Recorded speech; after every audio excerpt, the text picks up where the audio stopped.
Հարգելի հայրենակիցներ, բարև ձեզ։ Այսօր ձեր հետ միասին մենք խոսելու ենք շատ կարևոր հարցի մասին եւ կարելի ասել շարունակում է այս մեր քննարկումը մի քանի միանգամից վերլուծություն, որովհետեւ մենք ձեր հետ միասին ակտիվ խոսում էինք Սաուդյան Արաբիայի եւ Միացյալ Արաբական Էմիրությունների մրցույթի կամ հակամարտության մասին Եմենում, մենք նաեւ ձեր հետ միասին խոսել էինք նրա մասին, որ Սաուդյան Արաբիան Պակիստանը ձևավորել են ռազմական դաշինք,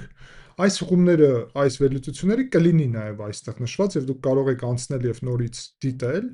բայց մենք նաև ձեր հետ խոսում ենք նրա մասին, որ Թուրքիան է ուզում միանալ այսպիսի դաշինքի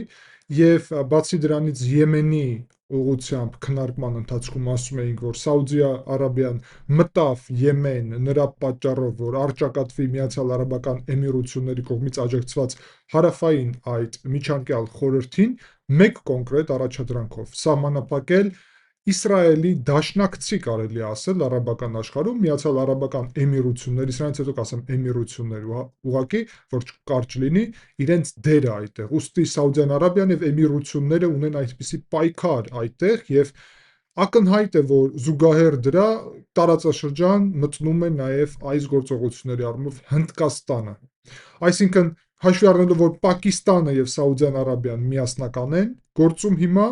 Արաբական Միացյալ Էմիրությունները որոշել են, որ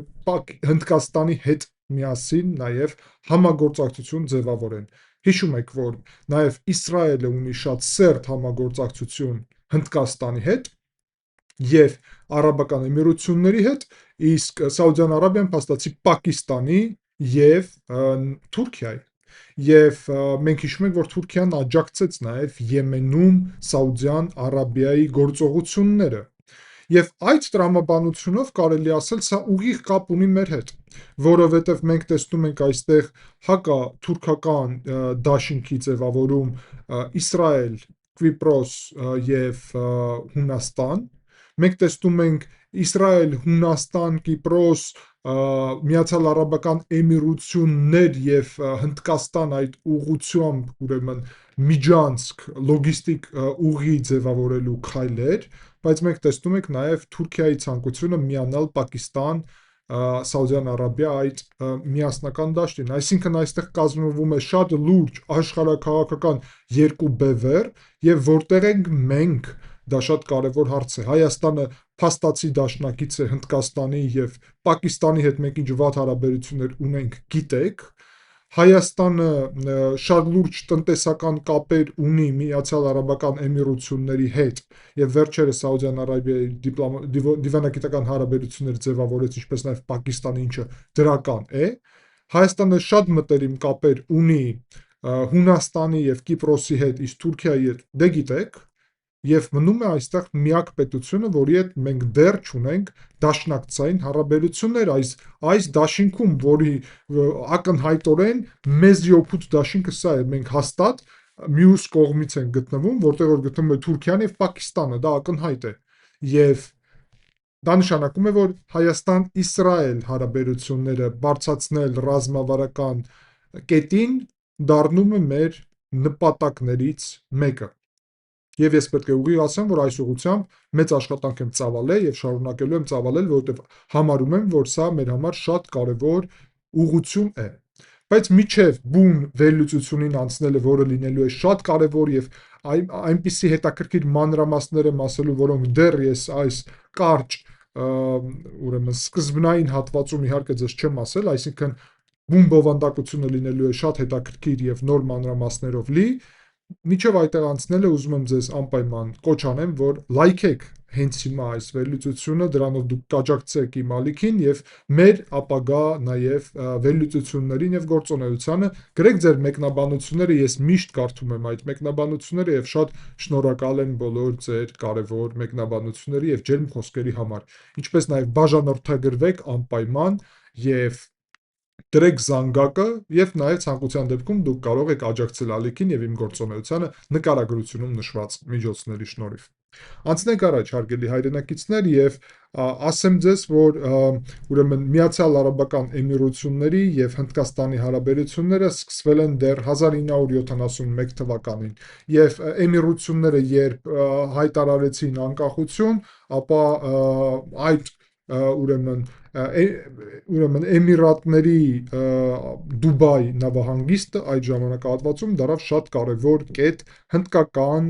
աշխատուժի համար եւ միջև այսօր Դուբայը եւ Էմիրությունները այդ շատ կարևոր դերն են զբաղեցնում։ 2015 թվականին Հնդկաստանի գործող վարչապետ այս պահին էլ Նարենդրա Մոդին առաջի այցը ուրեմն կայացրեց Էմիրություններ 34 տարվա ընթացքում դա առաջի այցն էր հնդկական առաջնորդի Էմիրություններ եւ կողմերը 2015-ին պայմանավորվեցին ռազմավարական հարաբերությունների մասին։ 2017 թվականին հարաբերությունները դարձան բազմաշերտ, բազմավոլորտ ռազմավարական հարաբերություններ եւ այդտեղից սկսվում է նաեւ համագործակցությունը կոնկրետ անվտանգային ոլորտում, որը մեր համար շատ հետաքրքիր եւ կարեւոր ոլորտ է։ Եվ տեղի են ունենում մի քանի համատեղ զորավարժություններ, որոնք վերաբերվում են ահաբեկչությունների դեմ էներգետիկայի եւ ներդրումների պաշտպանության ուղղությունով համագործակցություն։ 2024 թվականի հոկտեմբերին Վաշինգտոնում կայացել է քառակողմ այսպիսի հանդիպում, նախաձեռնություն Միացյալ Նահանգներ, Հնդկաստան, Էմիրություններ, Իսրայել ձևաչափով։ Այսինքն, այս ձևաչափով, հարգելի հայրենակիցներ, այստեղ գտնվում են մեր առնվազն երկու դաշնակիցը, Միացյալ Նահանգները եւ Հնդկաստանը,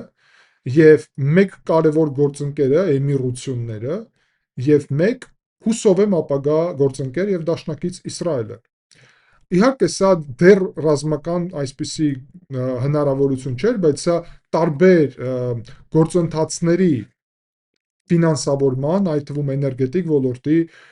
տիեզերական հնարավորությունների ֆինանսավորման ուղղությունով էր եւ վերաբերվում էր ինչպես ջրային խնդիրներին, այդպես էլ ենթակառուցվածքներին, առողջապահությունին, տեխնոլոգիաներին եւ ընդհանուր առումով ուրեմն առաջի ծրագիրը այս հարթակի շնորհիվ արդեն նախաձեռնվել էր ուրեմն արևային հիդրոէլեկտրոկայանը Հնդկաստանում Գուջարատ շրջանում եւ նաեւ Հնդկաստանում ստեղծել այսպես բարձր տեխնոլոգիական գյուղատնտեսության հնարավորություններ իսրայելական եւ Էմիրությունների ներդրումների շնորհիվ։ Ուստի տեսեք, սա հետաքրքիր ոլորտ է, որովհետեւ խոսք է գնում բարձր տեխնոլոգիական առհասարակ ներդրումների եւ հնարավորությունների մասին։ Ես կասեի, իհարկե, որ Հայաստանը պետք է հետաքրքրված լինի այս քառակողմ ձևաչափում իր դերը գտնելով։ Գուցե համագործակցելով հնարավոր դեպքում կարելի է մասնակցել նույնիսկ, եթե սա գտնվի հնարավոր, ինչու ոչ, որովհետև Հայաստանը կարա դառնա եւս մեկ կարևոր գործընկեր այս տրամաբանությունով Մերձավոր Արևելյան հենց շրջանում։ Տեսեք, մենք կոնկրետ ձեր հետ միասին առաջարկներ ենք անում, իհարկե այս առաջարկների ուղղությունով այս պարագայում մենք խորհուրդ կարանք տալ արտաքին գործերի նախարարությանը Հայաստանի, որ փորձի գտնել կապեր այս ուղղությամբ եւ եթե լինի հնարավորություն, ապա դրանից հետո փորձենք համագործակցել այս հարթակի հետ։ Եվ ամենակարևորը գալիս ենք նորությանը, որը տեղի է ունեցել հիմա 2026 թվականի հունվարի 19-ին եւ ես այդ նորությունը հաշվի առնելով եմ ձեզ այսօրվա վերլուծությունը ձեր համար պատրաստել Միացյալ Արաբական Էմիրությունների նախագահ Շեյխ Մուհամմեդ բին Զայիդ Ալ Նախայանը այցելել է Հնդկաստանը եւ այցի ընթացքում ինքը փոխանցել է հնդկական կողմին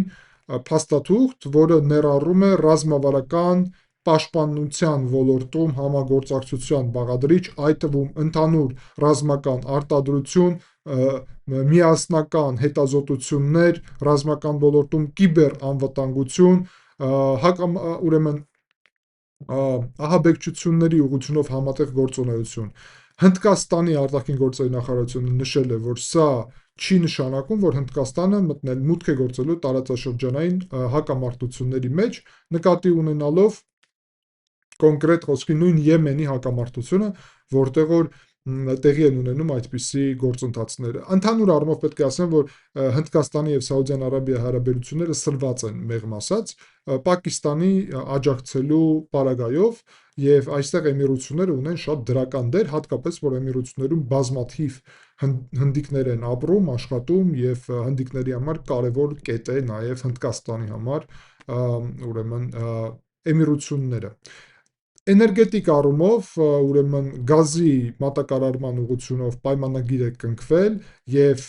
3 միլիարդ դոլարի, ինչը կարելի ասել նորմալ սկզբնային առումով քայլ է եւ կողմերը պատրաստվում են 2032 թվականի համար երկկողմ առևտուրը հասցնել մինչև 200 միլիարդ դոլարի։ Բացի դրանից, Էմիրությունները նախաձեռնել են հատուկ ներդրումներ կազմակերպել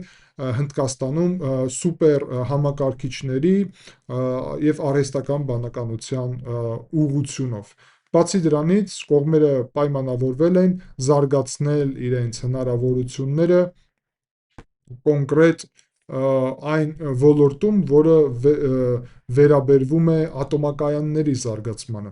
Եվ պետք է հասկանանք, թե ինչու է սա տեղի ունենում, ես կարճ դրա մասին խոսեցի, տարածաշրջանում աճում է Պակիստանի եւ Թուրքիայի դերը եւ Էմիրությունները տենում են այս ուղղությունով, Պակիստանի եւ Թուրքիայի ուղղությունով, այսինքն Հնդկաստանի հետ համագործակցությունը ինչպես կարևորագույն գործընթաց, այդ թվում Հնդկական օվկիանոսում կայունության ուղղությամբ։ Բացի դրանից, Էմիրությունները ուզում են ստանալ հնարավորություն գնել կամ միասին արտադրել այն տեխնոլոգիաները, որը ունի Հնդկաստանը, այդ թվում բալիստիկ հրթիռների եւ ԱԹՍ-ների ուղղությունով։ Հնդկաստանի համար իհարկե նաև շատ հետաքրքիր է համատեղ արտադրությունը, հաշվի առնելով Էմիրությունների հսկայական ֆինանսական հնարավորությունները եւ շատ բարձր հետաքրքրվածությունը ռազմական ոլորտով։ Հարգելի հայրենակիցներ, երբ մենք ասում ենք Հայաստանի դերի մասին այստեղ, ապա Պակիստանի եւ Թուրքիայի կամ մեր դեպքում Թուրքիայի եւ Պակիստանի, մեկ էլ Թուրքիայի երկրորդ պետություն, մեկ ազգ, երկու պետություն տրամաբանության մեջ եղած Ադրբեջանի մասին երբ խոսում ենք, ապա Հայաստանի գլխավոր սպառնալիքները գալիս են այստեղից, ուստի Հայաստանի համագործակցությունը Հնդկաստանի եւ Էմիրությունների հետ, դա արդեն ոչ թե ցանկության մակարդակ պետք է լինի, այլ ռազմավարական անհրաժեշտություն, հատկապես Էմիրությունների ուղղությունով խորացնել հարաբերությունները հենց ռազմատեխնիկական առումով եւ եւս մեկ անգամ աշխատել եռակողմ ուղղությունով Հայաստան, Էմիրություններ, Հնդկաստան, եռակողմ այսպիսի հարթակ, Հայաստան, Էմիրություններ, Հնդկաստան, Իսրայել հարթակ եւ Միացյալ Նահանգներ ավելացված նաեւ դրան։ Ոլորտները, որում որ համագործակցություն է գնում, նաև վերաբերում է իհարկե նավթին, գազին եւ նավթամթերքին առհասարակ։ Ինչու՞։ Հնդկաստանը ունի աշխարհում ամենամեծ բնակչությունը 1 միլիարդ 400 միլիոն մոտավորապես մարդ եւ իհարկե հսկայական նավթի եւ գազի պահանջարկ ունի,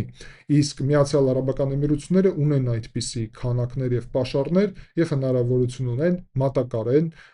ուրեմն մատակարարեն այդ հնարավորությունները դեպի Հնդկաստան, այն էլ ասեմ, որ մոտիկ է Միացյալ Արաբական Էմիրություններից միանգամից դուրս է գալի Արաբական ծով եւ կամ ուղիղ Արաբական ծով եւ այդտեղից մինչեւ Հնդկաստան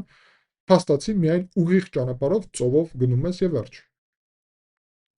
Քաղաքական բաղադրիչը, որը նաև շատ կարևոր է, պետք է ասել, որ Միացյալ Արաբական Էմիրությունների եւ Սաուդյան Արաբիայի հարաբերությունները սրվեցին Եմենի պատճառով, նաև OPEC+-ում տեղի ունեցող տարբեր մոտեցումների պատճառով եւ նաև ընդհանուր առումով իրանց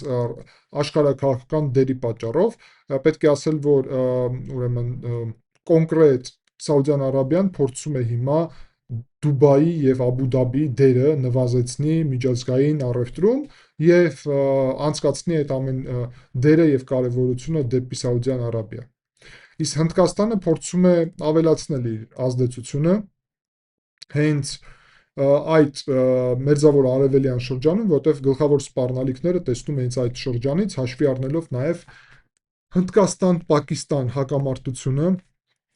եւ մարտերը, որը տեղի ունեցավ անցյալ տարվա ընթացքում եւ ես հիշեցնեմ ձեզ, որ դուք կարող եք գնալ եւ դիտել այդ մարտերը, նաեւ այստեղ հիմա կլինի դրա նշումը, հարգելի հայրենակիցներ։ Անցնենք առաջ, պետք է ասել, որ մենք սրա մասին նաեւ ենք ձեր հետ միասին խոսել 2025 թվականի սեպտեմբերի 17-ին Սաուդյան Արաբիան եւ Պակիստանը ռազմավարական համատեղ պաշտպանության մասին պայմանագիր են կնքել, որը մենք խոսել ենք սրա մասին, այստեղ նաև դրա հղումը կլինի։ ՆԱՏՕ-ի 5-րդ կետի նման բաղադրիչ ունի, այսինքն հարձակումը մեկ պետության վրա նշանակում է հարձակում երկու պետությունի վրա։ Եվ կարելի ասել, որ Պակիստանը պատկերացնում է, որ դրանով իր միջուկային զենքի հնարավորությունը նաև պետք է տրամադրի ինչ-որ առումով Սաուդյան Արաբիային։ Եվ պետք է արձանագրել, որ Պակիստանը արդեն մոտավորապես 8-10 հազար զինվոր ունի Սաուդյան Արաբիայում, որոնք աջակցում են Սաուդյան Արաբիայի զինված ուժերի զարգացմանը, եւ դա կարևոր նաև բաղադրիչ է այս ուղղությունով, այսինքն նույն Էմիրությունների համար միջուկային զենք ունեցող Հնդկաստանի հետ համագործակցությունը դառնում է շատ կարևոր բաղադրիչ։ Թուրքիան, որը հունվարի տեղեկատվությունով փորձում է միանալ այս ուրեմն երկկողմ դաշինքին եւ եռակողմ դարձնել, ինչու մասին մենք ձեր հետ նաև խոսել ենք, իհարկե նաև կարելի ասել, որ լուրջ սպառնալիք է ներկայացնում միանգամից երկու խաղացողի համար էլ։ Նույն Էմիրությունները շատ լավ հասկանում են Թուրքիայի դերը տարածաշրջանում եւ վտանգները, միևնույն ժամանակ Հնդկաստանի համար դա շատ ավելի շոշափելի է, որովհետեւ Թուրքիան մատակարարում էր ուրեմն զենք կոնկրետ եւ շարունակում է մատակարարել զենք, այդ թվում ԱԹՍ-ներ, որոնց մասին ես շատ մեծ վերլուծություն եմ պատրաստել եւ դուք նաեւ կարող եք գնալ եւ այդ վերլուծությունը դիտել, այստեղ կլինի դրա նաեւ հղումը, ապա այդ զենքի մատակարարման շնորհիվ փաստացի Պակիստանը իրան ավելի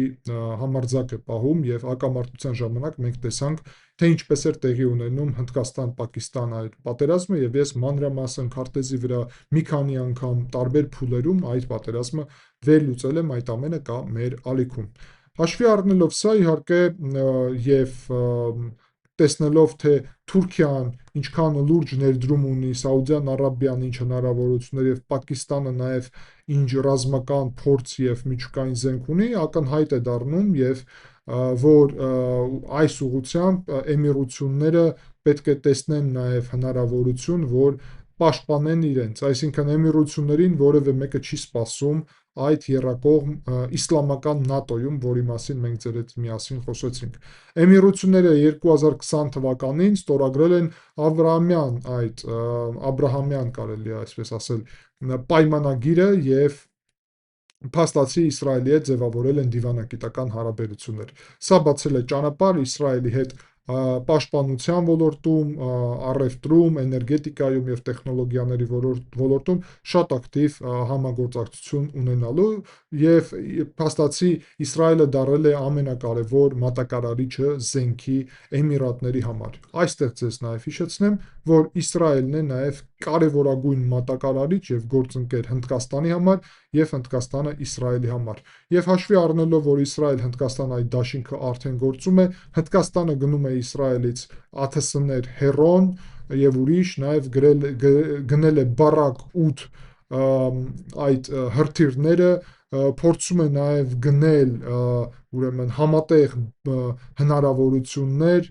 եւ հակաօդային պաշտպանություն, միասնական ուրեմն համակարգներ են փորձում ձևավորել, հասկանալի է, որ փաստացի մենք տեսնում ենք բազմաշերտ այստեղ համագործակցություն եւ շատ հետաքրքիր եւ կարեւոր բաղադրիչներով։ Եվ հաշվի առնելով, որ մենք ձեր հետ միասին խոսում էինք Իսրայել-Կիպրոս-Հունաստանի եռակողմ այդ համաձայնությունների մասին եւ մի քանի կարևոր վերլուծություն ենք այս թեմայի շուրջ պատրաստել, հատկապես որ դեկտեմբերին 2025 թվականի Իսրայել-Հունաստան եւ Կիպրոսը Երուսաղեմում անցկացրեցին հանդիպում, որի ընթացքում պայմանավորվածություններ եղան էներգետիկ եւ պաշտպանության ոլորտում, իսկ հետո արդեն օրերս նոր նաեւ հանդիպում, որի մասին մենք նաեւ ձեր հետ միասին վերլուծություն պատրաստեցինք եւ այդտեղ արդեն պաշտպանության ոլորտում կոնկրետ համագործակցության մասին է խոսքը գնում, ապա կարելի ասել Հնդկաստանի համար էլ դառնում է սա շատ կարևոր ուղղություն հարաբերությունների եւ փաստացի սա վերաբերվում է այսպիսի դաշինք է ձևավորվում, երկու կոնկրետ դաշինք է ձևավորվում տարածաշրջանում եւ այս դաշինքի ուղղությունով մեր համար շատ պարզ է դառնում ինչ իրավիճակ է, այսինքն երկու տարբեր այս դաշինքը ունեն երկու տարբեր շահեր, երկու տարբեր մոտեցումներ, եւ ակնհայտորեն պետք է մեզ համար հասկանալի լինի, որ դաշինքն է մեզ հետաքրքիր, եւ դա պարզ է, այստեղ քննարկելու, վերլուծելու անհրաժեշտություն չկա։ Մեր համար դաշինքը փաստացի դա Հնդկաստան, այլ ոչ թե Պակիստան, դա փաստացի Էմիրություններ, այլ ոչ թե Սաուդյան Արաբիա, բայց մնացածի հետ լավ հարաբերություններ պետք ունենալ, որևէ մեկը չի ասում արճակատվել, այստեղ ասում եմ ու մենք ավելի մոտ ենք Հունաստան, Կիպրոս ակնհայտորեն, Իսրայելի հետ պետք է հարաբերությունները բարելավել, որովհետև Իսրայելի հակառակ կողմը ընկալվում է Թուրքիան տարածաշրջանում, եւ իհարկե մենք երբ ընտրում ենք Թուրքիայի եւ Իսրայելի միջև, մեր սպառնալիքները գալիս են Թուրքիայից։ Ասել, որ Իսրայելը երբ զենք է վաճառում Ադրբեջանին, դա մեզ Իսրայելից սպառնալիք է ստեղծում, դա լուրջ չի, որովհետև զենք վաճառելով չի, որ սպառնալիքը ձևավորվում է։ Իրանք 10 անգամ, 1000 անգամ ասել են տարբեր տեղերում, որ փաստացի պատրաստ են վաճառել զենք նաև մեզ։ Եվ խնդիրը դրանում չի, այսինքն մենք ենք եղել այն կողմը, որը Իսրայելի հետ չի համագործակցել պատշաճ, եւ դա արվել է միտմամբ, դա արվել է նախորդ իշխանությունների ժամանակ, եւ դա արվել է KGB համակարգի կողմից, որովհետեւ իրանք շատ լավ հասկացել են, որ Իսրայելի հետ մոտիկանալը նշանակում է Ամերիկայի հետ մոտիկանալ, իսկ Ամերիկայի հետ մոտիկանալը նշանակում է Ռուսաստանից հեռու լինելը։ Ուստի իրանք դժգոհ են եղել դրանից։ Հարգելի հայրենակիցներ, շատ կարևոր է եւ ես հորդորում եմ այս վերլուծությունը, որ նաեւ դառնա մեր համար կոնկրետ նաեւ գործելու հնարավորություն, որովհետեւ տեսեք, ես կարծում եմ, որ այս գիծը կշարունակի ընդլայնվել եւ ի վերջո մենք կստանանք այսպիսի մոտավորապես ուղի. Հնդկաստան, Էմիրություններ, Իսրայել, Կիպրոս եւ ուրեմն Հունաստան։ Մյուս կողմից մեծ հավանականությամբ այդ դաշինքը նաև կընդլայնվի եւ մենք կստանանք Սաուդյան Արաբիա, Պակիստան, դրան կավելանա իհարկե Թուրքիան իմ պատկերացումով, Սոմալիան եւ մի քանի նաև ուրիշ այստեղ պետություններ եւ դա կդառնա ինչ որ առումով այստեղ արճակատման լուրջ հնարավորություն եւ սցենար։ Ուստի շատ հետաքրքիր կարևոր հարցեր են եւ մենք ձեր հետ միասին կշարունակենք ակտիվորեն հետեւել այս հարցերին։ Ես շնորհակալ եմ ձեզ ուշադրության համար, կոչ եմ անում, որ անպայման գնահատելով իմ աշխատանքը լայքեք այս վերլուծությունը, բաժանորդագրվեք եւ դրեք զանգակը եւ կհանդիպենք հաջորդ վերլուծության ժամանակ։ Ցտեսություն։